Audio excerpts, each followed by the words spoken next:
অসহায়, প্রতিবন্ধী, পঙ্গু, এগুলো আমরা নিজের থেকে কিন্তু সৃষ্টি করি না, এগুলো আল্লাহ কর্তৃক সৃষ্টি।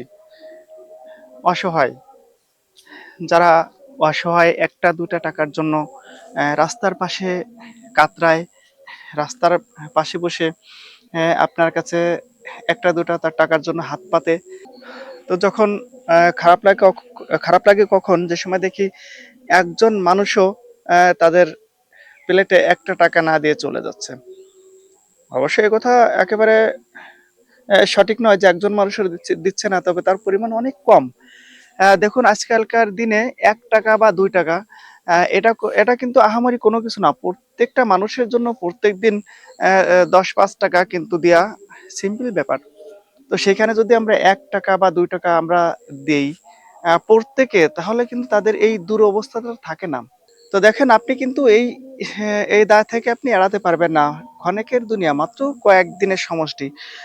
এখান থেকে আপনি যদি কিছু অর্জন করে না নিয়ে যেতে পারেন, যেটা আপনি ইউজ করছেন, যেটা আপনার থেকে যাবে, এইটার হিসাব আল্লাহর কাছে দেওয়া লাগবে। আর আপনি যেটা দিয়ে যাবেন ওইটার হিসাব আল্লাহ আপনাকে দিবেন।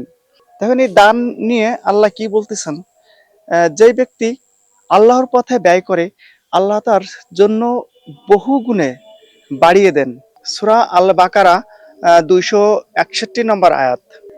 দেখুন এবার আমরা হাদিসের থেকে একটু ঘুরে আসি। এরকমের অনেক রেফারেন্স আছে, মানে সংক্ষেপে আমি একটা দুটা রেফারেন্স দিচ্ছি।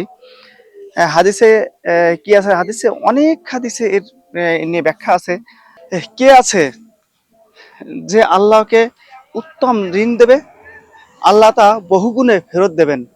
সূরা আল বাকারা 245 নম্বর আয়াত। তো দেখুন এখানে কিন্তু আল্লাহ কোরআন শরীফে বলতেছে যে কে আমাকে ঋণ দিবে, কে আমাকে ঋণ দিবে। তার মানে কি, আল্লাহ কি ঋণ দেয়া কি আপনি সহজ মনে করলেন যে আল্লাহকে ঋণ দেওয়া যায়, আল্লাহ ঋণ নেয়? এখানে কোরআন শরীফে সরাসরি উল্লেখ করেছেন আল্লাহ ঋণ গ্রহণ করবেন।